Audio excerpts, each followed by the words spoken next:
I've always been fascinated by human beings and their lives and just talking to people. You see a lot of people that are, talking about how to get ahead in life, but they're not really doing anything themselves. So there's a lot of cynicism involved in that. But there's also sincerity in it, and you can get, if you just look at it with a pure heart and a pure mind, you can get a lot of energy out of that. It's like the tide. It comes in and it comes out. There's going to be days where you're just not feeling so good physically, and that's going to affect the way your happiness level is. It's never static. It's never exactly the same. I mean, it never feels like a completed task, right? Everyone's a work in progress forever. People love when people appreciate good fortune and appreciate a well-earned position and are, engrossed in a beautiful life of something that they really enjoy and something that really inspires them. One of the saddest things is someone who's in an amazing position who doesn't appreciate it. And that drives other people crazy too. There's certain guys that are just bulletproof. They just look at you and they know what to do. There's a reason why he's undefeated. He knows how to do it. But for a guy like that, it doesn't matter what you do. He's a Michael Jordan type character. There's a few of those guys out there. There's these LeBron Jameses, these Larry Birds. They exist in all sports. They have this mindset, a champion mindset. Just champions. You look at them, it doesn't matter. They know what they're doing. They've done the work. They're the best in the business. You can mean mug them and get aggressive. They might smile at you. They might, this is cute. You're trying to make me nervous. Hilarious.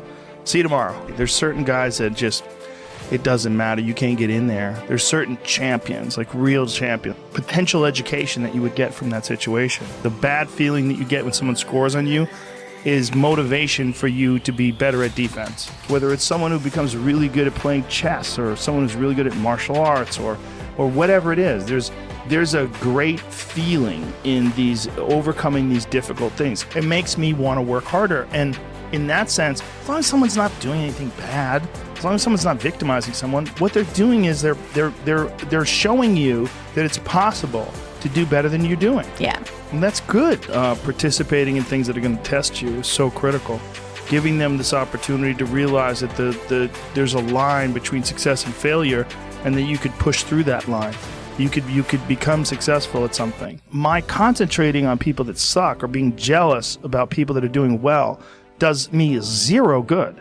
But instead, if someone does well, I can be inspired and I can get fired up by it. But if you only concentrate on the things you care about that mean something to you and learn how to do that, you're learning how to avoid the little road bumps and the ditches on the side of the road. There's no positive benefit in underestimating someone. It's a martial arts thing. Because in martial arts, you can't be jealous of someone else's ability. You have to realize you might have to fight them someday. So by realizing that they're really good, you're forced to be objective about it.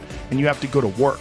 Wondering why other people's success or wondering why other people are successful is the refuge of losers. It's so deep-seated in us. And it can cause so many unnecessary conflicts for no reason.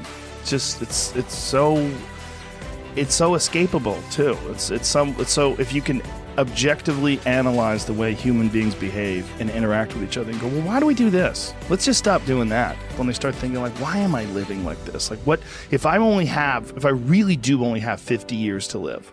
Why am I living these 50 years in some really unproductive way that's not satisfying at all?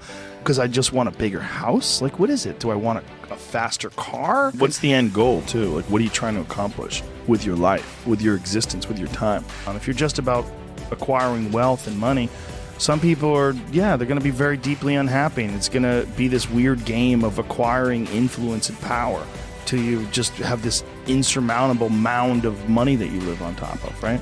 What is the purpose of this path that I'm on now versus a path that I could be on? I think the real concern is AI is going to rationally analyze our behavior and our reliance on emotions and all these human reward systems that we have built in, the way it's affecting our society and the way it's affecting how we govern ourselves and how we behave amongst ourselves. And we're a part of a system that we didn't agree to it. We just all of a sudden found ourselves in it, and we're trying to make it fit us. And some people, I guess, like the corporate world. I got lucky and I found a bunch of that I like. And if you had said to me, If you asked me if I was, outside of my life, and if I didn't know that I existed, you said, do you think it's possible to be a cage fighting commentator / stand-up comedian?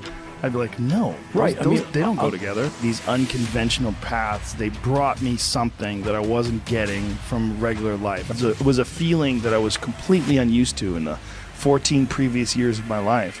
All of a sudden, there was this feeling that I was unusual, I was unique, I was special. There was no way I was ever going to be able to hold a regular job, and then I got lucky when I was 21 and I found stand-up.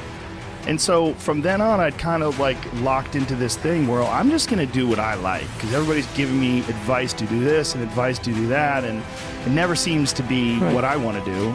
We sometimes need something that's shoved in our face to force us to act. I think there's a lot of people out there like that, and for some awful reason, they never find whatever it is that can break them free. They never catch a ride on that river out. If everyone, the lowest you could live is like a middle-class existence. Yes. Boy, everybody would all be a lot more relaxed. Like immediately. If you always had meals, you always had food, you always had a roof over your head. Everyone lives middle class. Right. If we really are on a team and we see someone who's completely downtrodden who's on our team and we ignore them, well, that's not much of a team, is it? No. I mean, that's what I feel like when I come to red lights and I see homeless people. That whatever genius they have is wasted on this nonsensical existence. You choose to try to enrich yourself with this difficult experience and the challenge of it and try to overcome that challenge. Instead of your challenge is not to get killed by a gang. Wouldn't it be more ethical if everybody started from the same starting block? Well, that's what's wrong with the world, right? What's wrong with the world is some people are they have a terrible hand of cards they've been dealt. That's what everybody really wants, right? You want to be comfortable, like in terms of like your ability to exist. And then all the things you're doing that you struggle with should be a good percentage of them, other than emotional and friendship type things, should be of your own choosing. The idea that that's impossible seems so insane.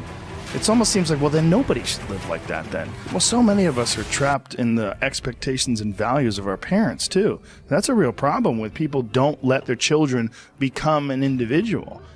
And your attitude has a giant effect, not just on your life, but on other people's lives around you.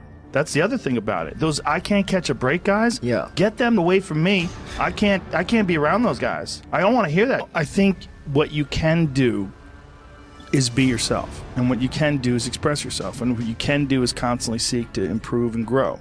Because everybody has bad breaks. Yeah. I've had bad breaks. But you know what I did? I stayed up. Yeah. And I thought through it. And I figured out what I did wrong. And then I went back. And when you test yourself and you have to figure your way through something or change the path because the path you were on was unsuccessful, when you're doing that, it's really good for the mind. But you got to realize when you have those breaks what that is. It's an opportunity for you to reassess, reboot, get better, figure out another way, find another way through.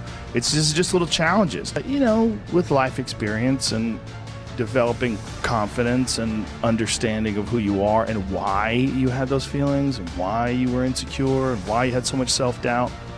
Martial arts helped me with that tremendously, because it was the first thing that I ever did where I didn't feel like a loser. There's so much discipline involved in the act of learning. Yeah.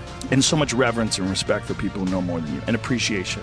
So that helped me with pretty much everything I ever wanted to learn. I just would listen very intently. I don't think, maybe I could figure it out better. I'm very good at listening to people that are good at things.